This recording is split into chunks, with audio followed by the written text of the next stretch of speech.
नमस्कार मित्रों, नई कृषि दर्शन में आपका स्वागत है। और आज मैं पहुंच चुका हूं उत्तर प्रदेश के गाजीपुर जनपद में।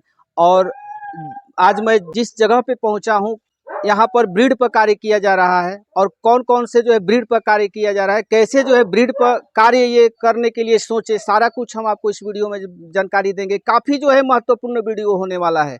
अगर आप ब्रीड पर कार्य करना चाहते हैं तो कैसे जो है हम अपने घर के पशुओं पर जो है ब्रीडिंग करके जो है उससे अच्छा नस्ल की पशु ले सकते हैं, सारा कुछ हम आपको इस वीडियो में जानकारी देंगे। उसके पहले मैं कहूंगा कि यदि आप हमारे चैनल पर नए आए हैं तो कृपया इस चैनल को सब्सक्राइब कर ले, ताकि हर आने वाला वीडियो का नोटिफिकेशन आपको मिलता रहे। तो चलिए इस ब्रीडिंग पर जो कार्य करने वाले जो यहाँ के ऑनर हैं उनसे हम जानेंगे कि कैसे जो है ब्रीडिंग पर कार्य करते हैं, वो सीमन कहाँ से उनको उपलब्ध हो पाता है। नमस्कार सर, जी सबसे सर, पहले नमस्ते। आपका हमारे चैनल पर स्वागत है। आप अपना एक छोटा सा परिचय हमारे दर्शकों को दे दीजिए। जी सर, नमस्ते। और आपके चैनल देखने वाले सभी मित्रों को भी नमस्कार। मेरा नाम अनंत कुमार यादव है। जी। मेरा गांव मीरा रेड्डी, जिला गाजीपुर। तो हम देख रहे हैं सर, आपके पास काफ़ी जो है अच्छी अच्छी जो है नस्ल की जो है गाय और भैंस भी है सर। जी तो सबसे पहले आप स्टार्टिंग यहाँ से करते हैं। ये जो है कौन सी नस्ल की जो है गाय है? सर, ये थार पारकर की है। ये बैफ के फैथफुल बुल था, जी उसकी गाय है, सेकेंड लैक्टेशन में है इस समय। जी। तो इसका अभी मिल्क कैपेसिटी कितना है सर? ये मिल्क कैपेसिटी 7.5 लीटर एक समय का इसका था। 7.5 हाँ। लीटर निकाल देती है हाँ। सर? अभी 2 जून को ये मतलब काविंग किया था इसने। जी अभी अभी भी 4.5-5 लीटर एक समय का दूध है अवेलेबल इसका। अभी दोपहर में बच्चे ने पिया है, इसलिए ज़्यादा कुछ दिख नहीं रहा है इसका। तो इस गाय में सर जो सीमन लगवाए थे तो किस एसएजी का 211-62 बुल था। जी जी। इसका बच्चा जो बछड़ा था कि बछड़ी थी? बछड़ा है जी। तो है अभी? हाँ, ये है बछड़ा। 2 जून 2021 को ये पैदा हुआ था। जी। और इसका नाम माधव रखा है हमने। तो कितने दिन का हुआ सर ये? 2 जून से काउंट कर लीजिए, ये 6 महीने के लमसम हो गया। सारा जो सीमन यूज करते हैं सर, ये सीमन कहाँ से आपको उपलब्ध हो पाता है? ये सीमन हमारे डॉक्टर साहब हैं, डॉक्टर सुरेंद्र यादव, जी उनके थ्रू लगवाया था हमने। ये वो जाते हैं सीमन वगैरह लेके आते हैं। इसमें थार का पूरा कैरेक्टर, कहीं से भी कोई इशू नहीं है और हर तरीके से एकदम शांत है। तो पहचान क्या है सर एक थार पारकर? थार का एक अलग ही रोब होता है जो वो इसमें पूरा है, देखने को मिलता है। जैसे और एक गलकंबल का पूरा बनना, इसमें कोई भी कमी नहीं है। नाभि वो सुंडी लटकी हुई होती है और सारे कैरेक्टर इसमें अवेलेबल हैं। बहुत ही शांत है जी ब्रीड। ऐसे ही ब्रीड पे काम करना भी चाहिए जो जिसका बुल जो है शांत हो, उससे आने वाले बच्चे जो हैं वो भी बहुत शांत होंगे। और अच्छे नस्ल के अगर हैं और दुधारू वो लगाया जाए तो दूध में भी अच्छे आएंगे। तो इसको आप रखना चाहेंगे सर कि सेल करना जी, चाहेंगे? सेल तो क्या, अब इसको सोच रहे हैं ब्रीडिंग बुल बनाने के लिए, जी क्योंकि इसकी मदर का भी मिल्क कैपेसिटी अच्छा है और ये फादर साइड से भी बहुत अच्छा है और बाई कैरेक्टर भी इसका अलग ही रोब है। तो कितना परसेंट सर है ये? मेरे हिसाब से तो पूरा है। कहीं से भी अगर देखा जाए, हम लोगों की यूपी में जी हरियाणा की तरह तो कोई कंपटीशन का सिस्टम नहीं है। जी। अदरवाइज कहीं भी ले जाते तो कुछ न कुछ मतलब लेके वापस आएगा। इसका नाम क्या रखे हैं सर? माधव रखा है इसका माधव नाम। रखे। खड़े होने का इसका एक अलग ही ट्रेंड है। जी। इसके माँ का नाम क्या रखे हैं सर? इसकी माँ का नाम नंदिनी है। जी। इधर हम देख रहे हैं सर, जो आपके पास ये गाय है, देख रहे हैं सर आपके पास जो गाय है कौन सी नस्ल की है? ये सर गिर की है। तो इसकी माँ तो गिर नस्ल में नहीं होगी? नहीं, इसकी माँ देसी थी, अपनी गंगा तीरी से गिर का सीमन लगा के इसको लिया हमने। गंगा तीरी से? हाँ। तो अगर कोई लेना चाहेंगे सर तो क्या आप सेल कर सकते हैं इसको? हाँ, अब इसको सेल कर सकते हैं। प्रेग्नेंट है कि हाँ, प्रेग्नेंट है ये। अभी 20-25 दिन इसके बाकी हैं बच्चा देने में भी। कौन सी बार ये सेकेंड लैक्टेशन में है। फर्स्ट टाइम में इसको जो सीमन लगा था वहाँ का नूरमहल गौशाला KGSG, जी। वो बछिया है उधर वाली। इसकी इसकी जो हाँ, उधर वाली बछिया है। वो है। हाँ। तो वो कौन सी नूर महल जो नूर गौशाला महल है, गौशाला के दानवीर बुल की बेटी है वो। ये दानवीर, वाली? हाँ, ये वाली। तो ये कितने? ये दिसंबर, ये करीब 1 साल की हो जाएगी। जी। लास्ट दिसंबर में 1 साल की ये हो जाएगी। तो क्या उम्मीद है सर, कितने क्योंकि देसी जो गाय होती है सर, जो बछिया होती है, अधिक समय पर जो है प्रेग्नेंट होती नहीं, है। ऐसा नहीं कर सकते हैं, क्योंकि ये भी हमने देसी से ही लिया था, और ये 15 महीने में इसको एआई करना पड़ गया हमें, जी। क्योंकि 2 या 3 बार हीट में हुई, तो डॉक्टर ने बोला कि नहीं, अगर वेट और सब कुछ सही है जी। तो आप इसको सीमन लगा सकते हैं। ये 10 अप्रैल 2020 में पैदा हुई है। ये नंदिनी की पहली बेटी है, जो थार की गाय हमारी। तो क्या ये प्रेग्नेंट है सर? हाँ, ये प्रेग्नेंट है। इसको 27 जुलाई 2021 को जी। सीमन लगा हुआ है, और ये 10 एसएजी के 10,039 बुल की बेटी है। तो ये भी सेल के लिए उपलब्ध है सर? अब जब समय आएगा तो देखा जाएगा, जी। सेल किया जा सकता है, अभी क्योंकि हम लोगों को थोड़ा सा मतलब शौक तो है ही है, लेकिन ज़्यादा पशु होने की वजह से सेल करना भी एक मजबूरी है। जी। जी। तो इसका नाम क्या रखे हैं सर? क्योंकि आपके पास जितने भी गाय है देख रहे हैं, हाँ, तो सभी का नाम रखा गया इसका है। नाम लक्ष्मी है, जी। उसका सोना है, उस वाले का। देख रहे हैं सर, जो आपकी गाय है फर्स्ट में जिसका नाम सोना रखे हुए हैं, तो इसका हम्प जो है फर्स्ट बार में, जो क्योंकि गंगा तीरी से क्रॉस करा करके जी आप जी लिए जी हैं, जी तो फर्स्ट बार में हम्प इतना आ जाना काफी जो है मायने रखता है सर। जी जी। और इससे जो बच्चे आएंगे, हमको लग रहा है इस कि बार इन दोनों को एसएजी के प्रीमियम बुल 10,037 गिर बुल से दोनों को प्रेग्नेंट कराया हमने। वो 17 मार्च 2020 का उसको सीमन 21 का उसको सीमन लगा है, जी। और 27 जुलाई 2021 को इसको लगा है। बहुत सारे लोग सर जो है एचएफ का काम करते हैं, क्योंकि लोगों का मानना है सर कि जो देसी गाय का पालन करना सर जो है घाटे का सौदा है। और अब हम आपके पास देख रहे हैं कि सारा जो है आप देसी गाय ही रखे हुए हैं, देखिए इसके पीछे क्या रीजन है देखिए, सर? एचएफ तो उसके पीछे बहुत स्ट्रेटजी है, बहुत मार्केटिंग की गई है, तब एचएफ आई है इंडिया में। जी। और मुझे लगता है जो ऐसा बोलता है वो बस अपने बच्चों को जी। एचएफ, एक बच्चे को एचएफ और एक को देसी गाय का दूध पिलाए, उसको फर्क खुद ही मिल जाएगा। जी। उसको और ज़्यादा कुछ करने की ज़रूरत ही नहीं है। हम अपने यहाँ इंडिया में जो नस्लें बची हैं, जी। उनको उन्हीं के अच्छे एलाइट बुल से प्रेग्नेंट करा के और अच्छे बच्चे लेने का प्रयास करें। सभी लोग यही होना भी चाहिए। और एक समस्या होती है सर, क्योंकि ब्रीडिंग पर कार्य भी करना चाहता है सर, तो सीमन जो है सही से उपलब्ध नहीं हो पाता है।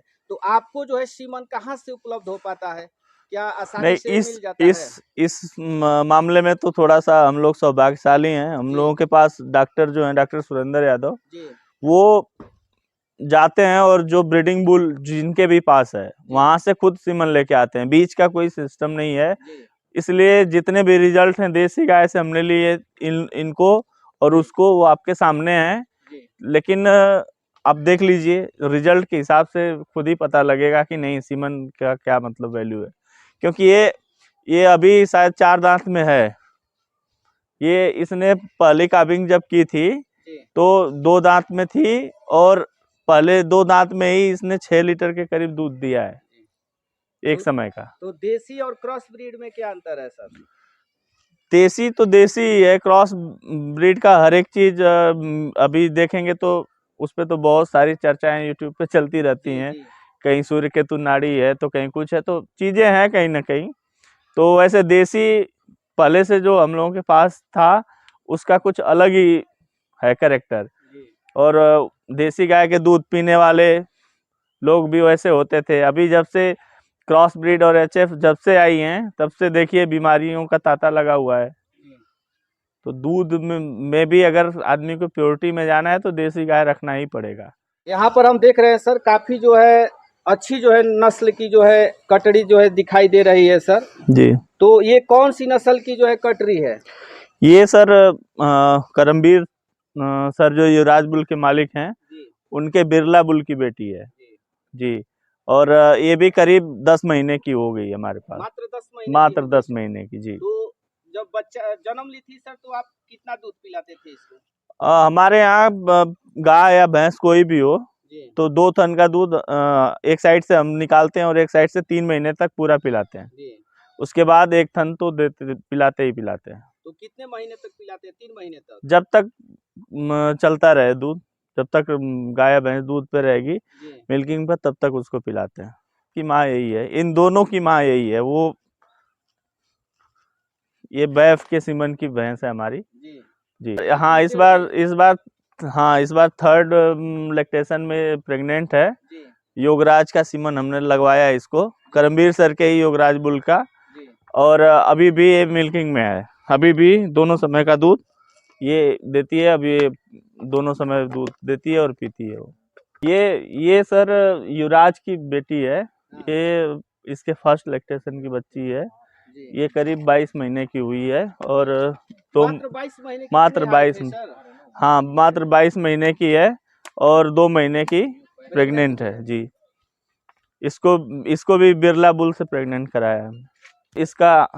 इसका लंबाई मतलब सीमन का इफेक्ट देखिए आप, ये युवराज की बेटी है जी। इसका स्ट्रक्चर और लंबाई और ये पुट्ठे की चौड़ाई देखिए, पूरा एक हाथ, ये पूरा हाथ से भी ज्यादा है।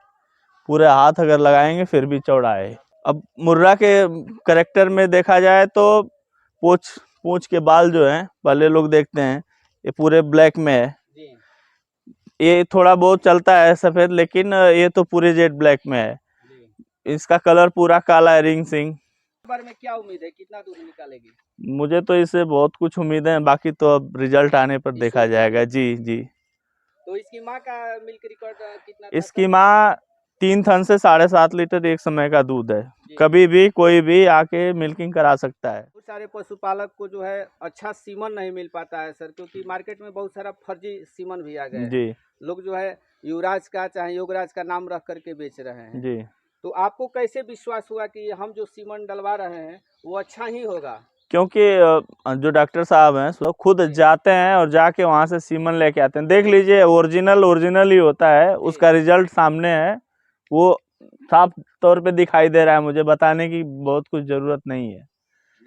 क्योंकि युवराज की और भी जो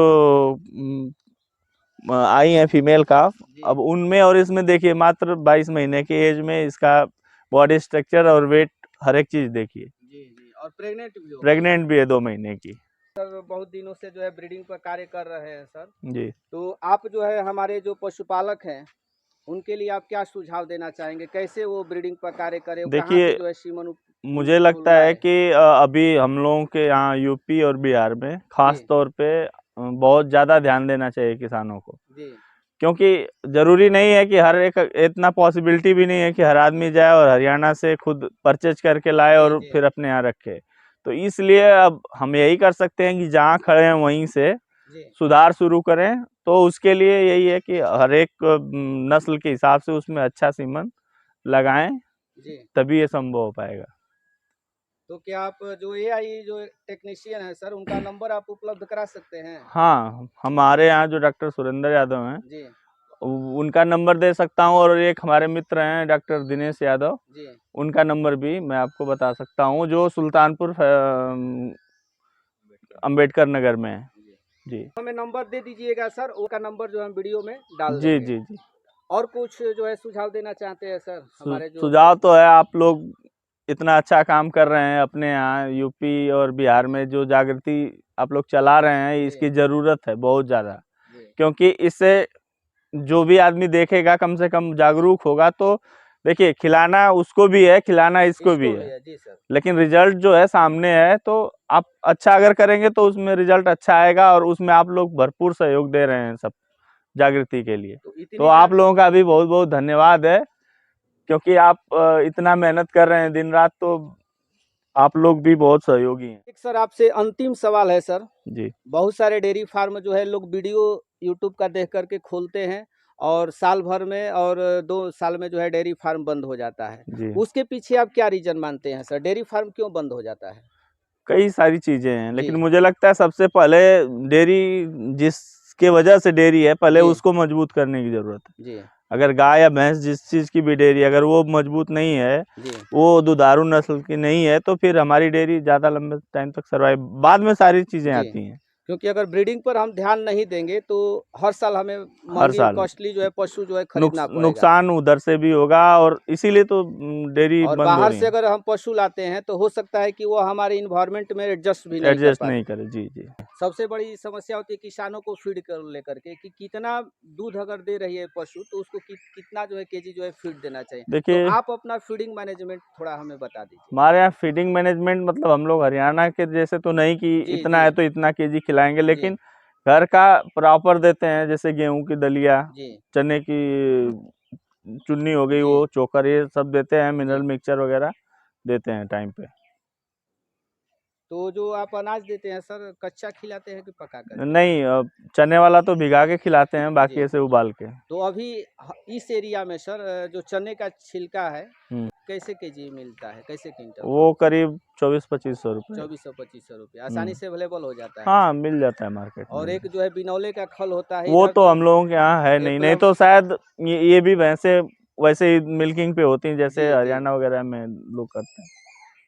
लेकिन हमें लगता है कि जैसे हम लोगों के एनवायरनमेंट में इतना इतना देने के बाद भी जो है प्रोडक्शन दे रही जी हैं, जी। तो आउटस्टैंडिंग है ये प्रोडक्शन इन लोगों